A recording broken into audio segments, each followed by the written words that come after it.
she vowed never to love again. Yet even silence cannot bury a broken heart forever. The prairie stretched endlessly, a sea of brittle grass whispering beneath the wind. In the distance, where the land folded into soft hills, stood a solitary cabin, its timbers darkened by years of weather, its roof patched with the labor of careful hands. Smoke curled thin from its chimney, vanishing into the vast western sky where clouds gathered like solemn witnesses. Inside that cabin lived Evelyn Carter. She was a woman of means by frontier standards, but her wealth did not shine. It weighed. The shawl draped across her shoulders was black and heavy, the kind of garment meant less for warmth than for warding off the world. The lines at the corners of her mouth spoke of years that had hardened her, though her eyes, gray as storm water, still carried a softness she tried to hide. Evelyn had once stood at a graveside, snow falling in soft white silence. The coffin beneath her boots had swallowed the man who had been both her anchor and her chain.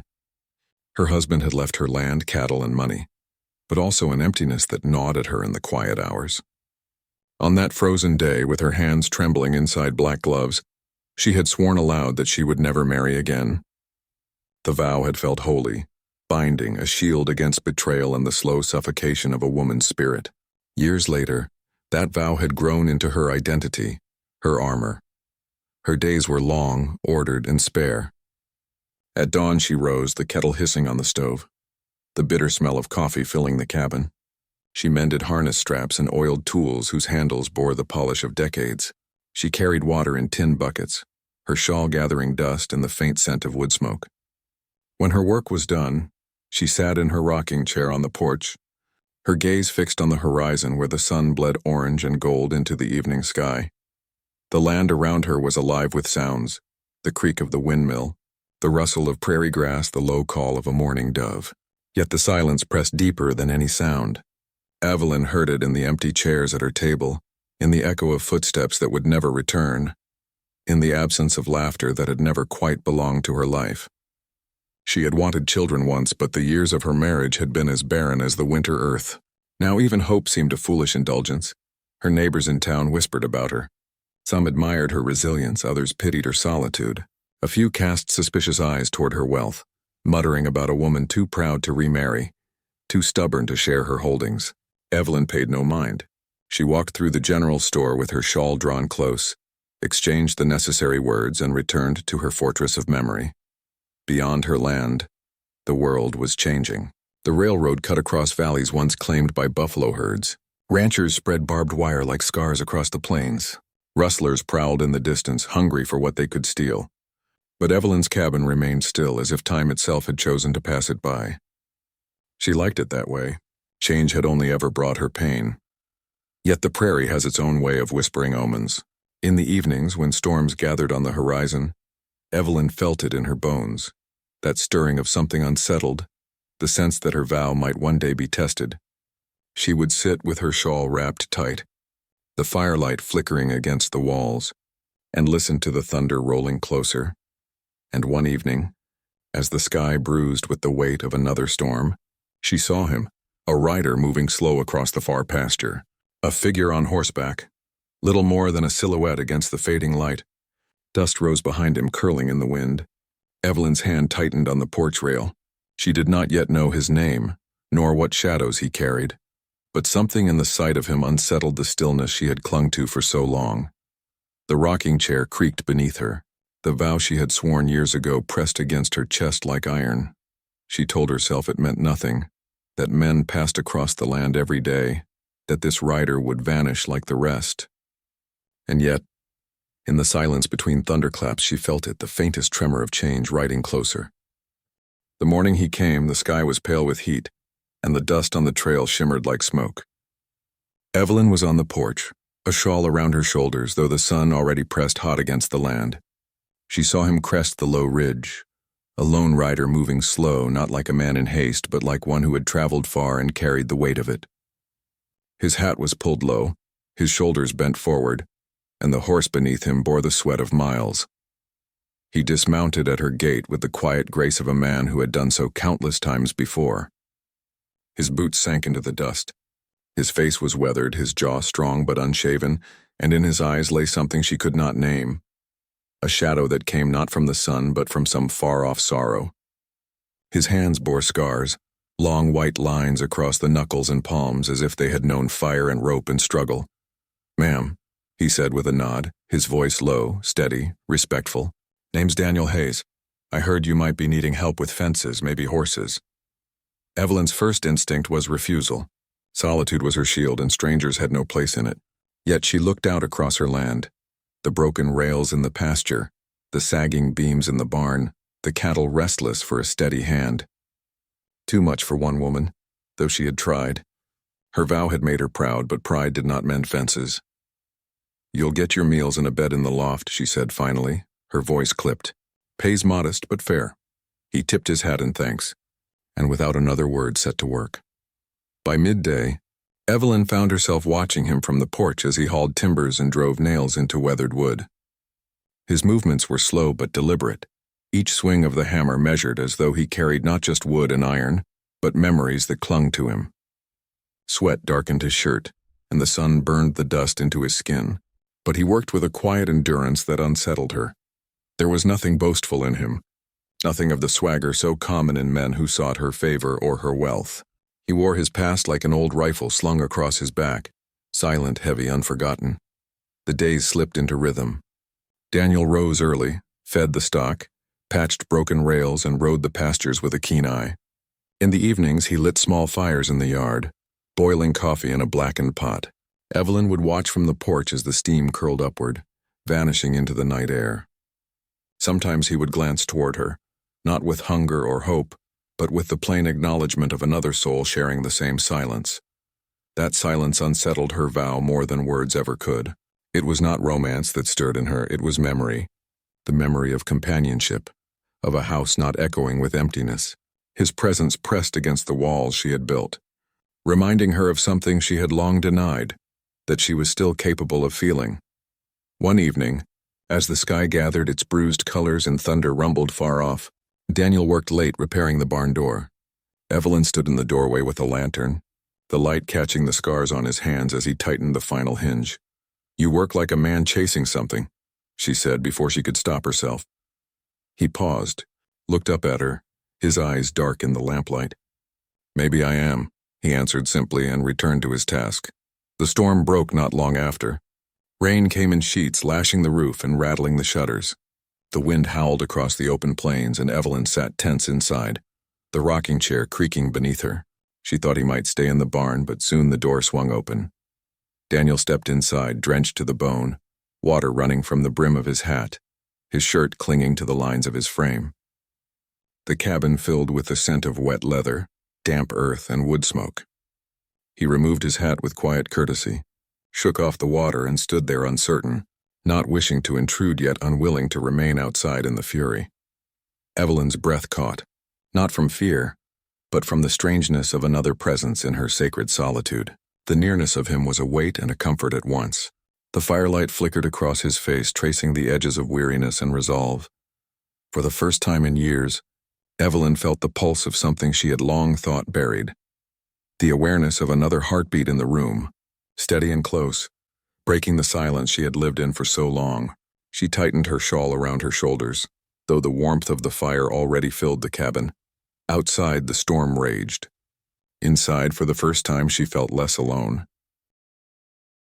The rains came with spring, steady and cleansing. For weeks, the prairie was veiled in gray, the soil drinking deep until rivulets ran through the gullies and the grass lifted its weary head. Evelyn Carter stood beneath the eaves of her porch and watched the water beat along the railings, dripping like silver strings. The land so long choked by dust seemed reborn. Yet as the earth healed, old scars stirred within her, rising like ghosts summoned by the storm. She thought often of her late husband. The years had not softened his memory. He had been a stern man, sharp in voice and rigid in manner. A husband who gave her wealth and land but little warmth. To the town he was a figure of respect, a man of prosperity. To Evelyn he had been both anchor and chain, steadying her life yet weighing it down with silence and cold judgment.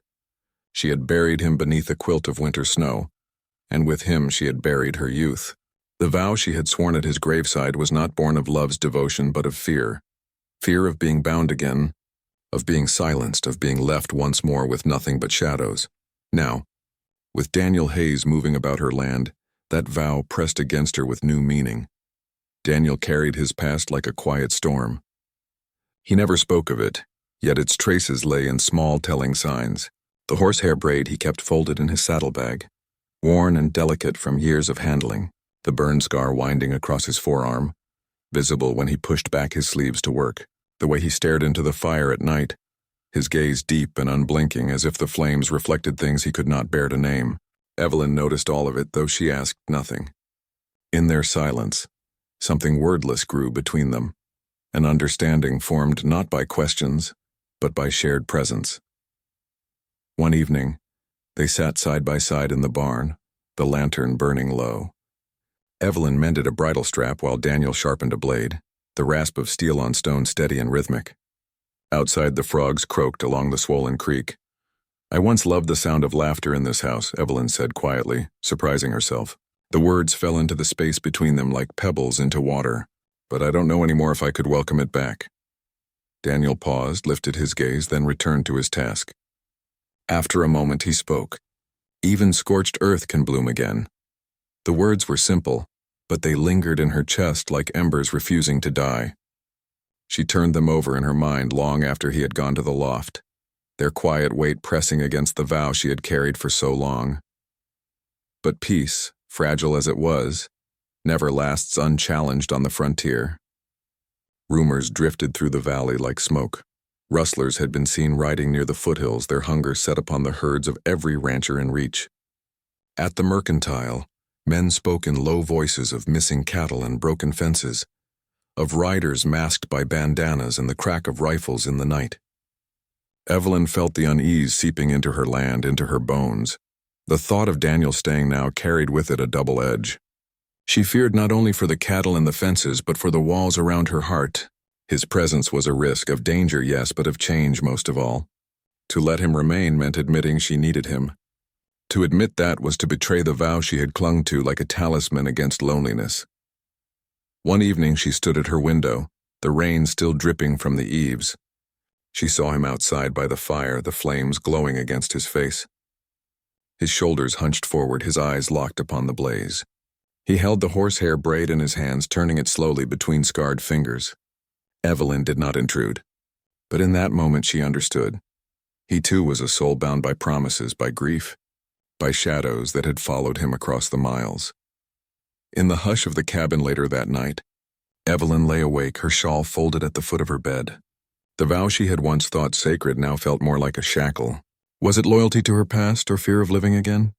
The questions circled her like the restless wind rattling the shutters.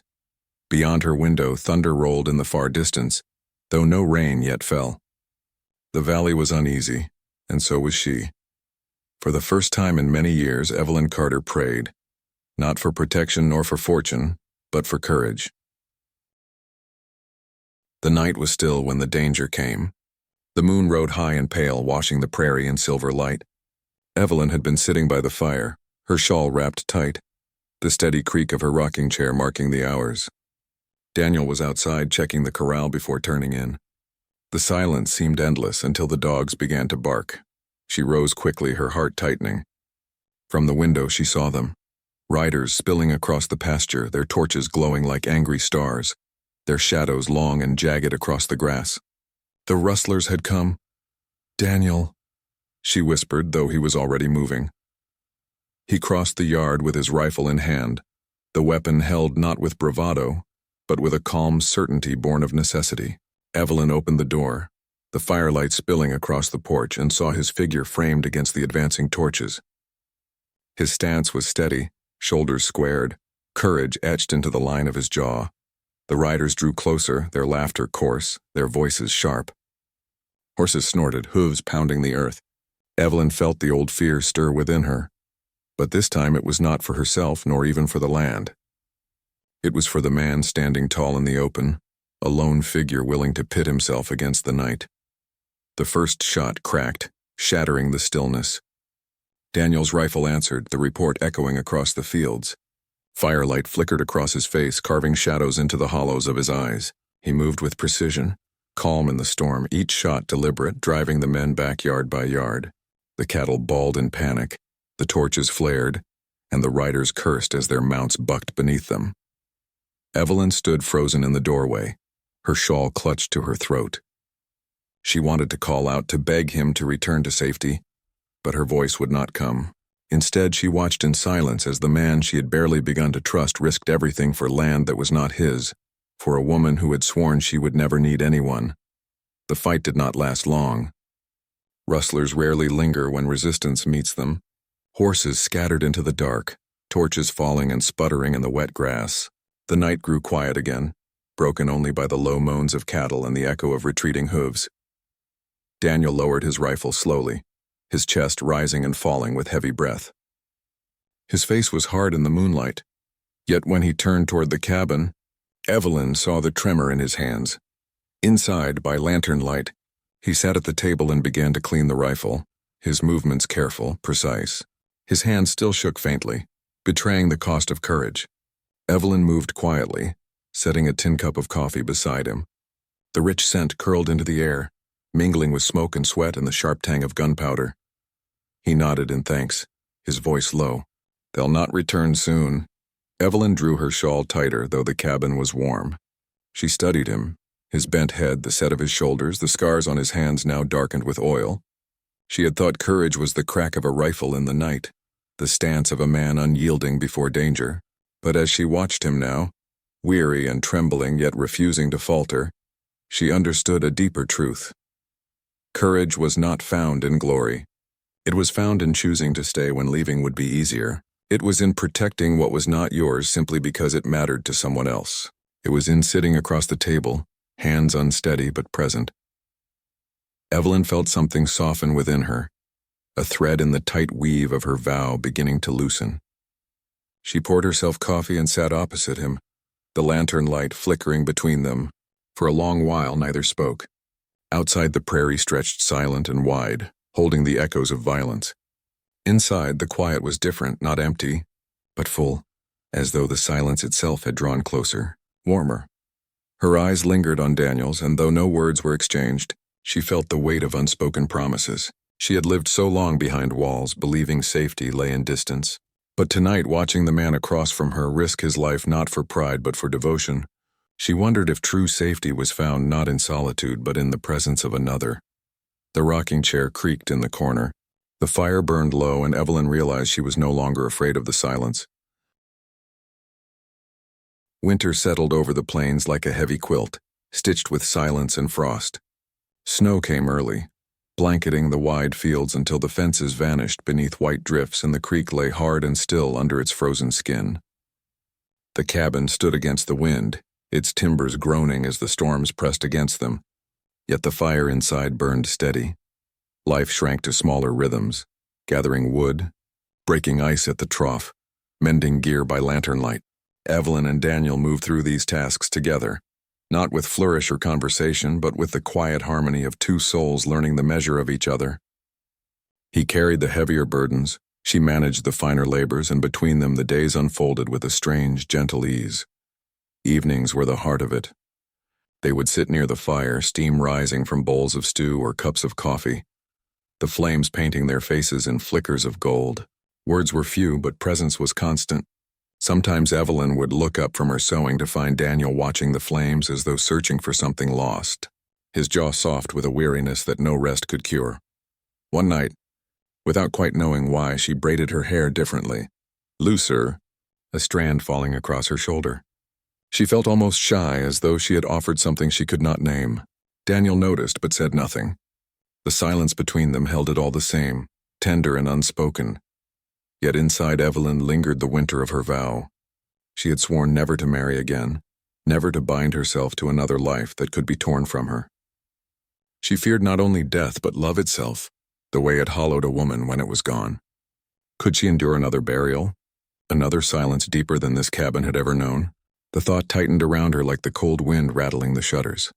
One evening she woke and found the bed empty of warmth. Rising, she wrapped her shawl about her shoulders and stepped outside. The snow crunched beneath her boots, the moon lighting the white fields until they gleamed like glass.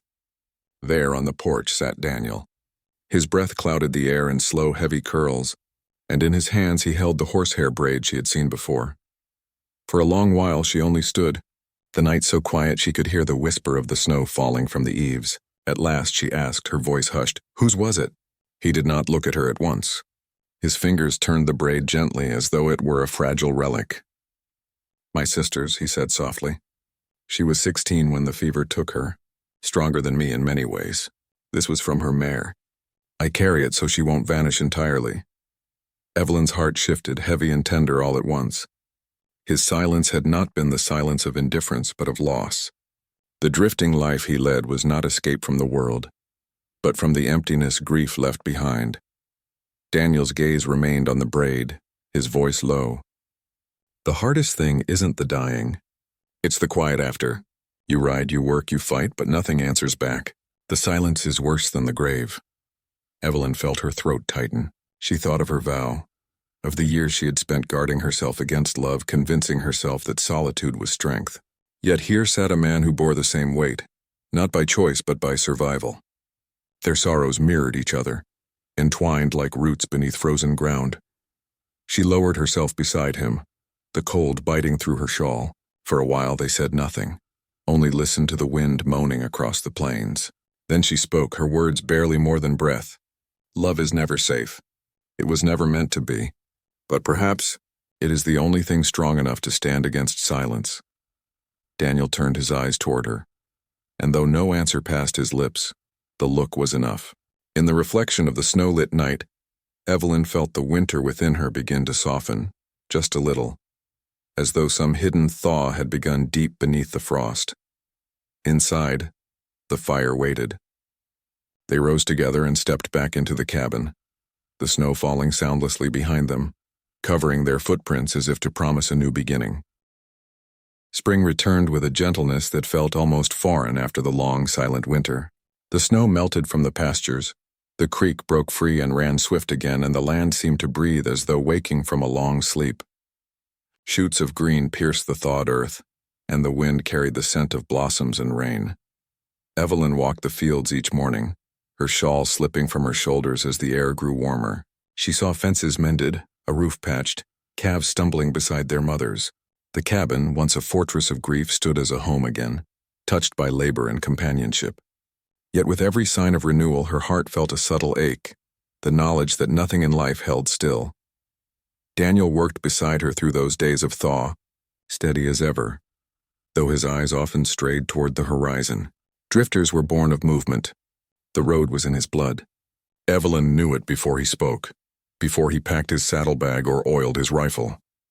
On the morning he saddled his horse, the sky was clear and bright.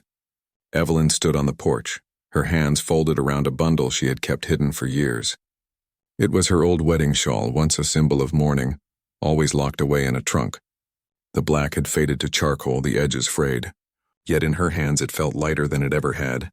"Daniel," she called, her voice steady though her chest trembled. He turned, reins in hand, his shadow long across the grass. She stepped down from the porch and held out the shawl. For a moment he only looked at it, then at her, his brow furrowing with quiet question. "This," she said softly, "was once my chain. I wore it when I buried my husband. I swore beneath the snow that I would never bind myself again. It was my shield, my vow, my silence." Her fingers tightened on the fabric, then loosened as she lifted it toward him. "But I see now that a vow can change.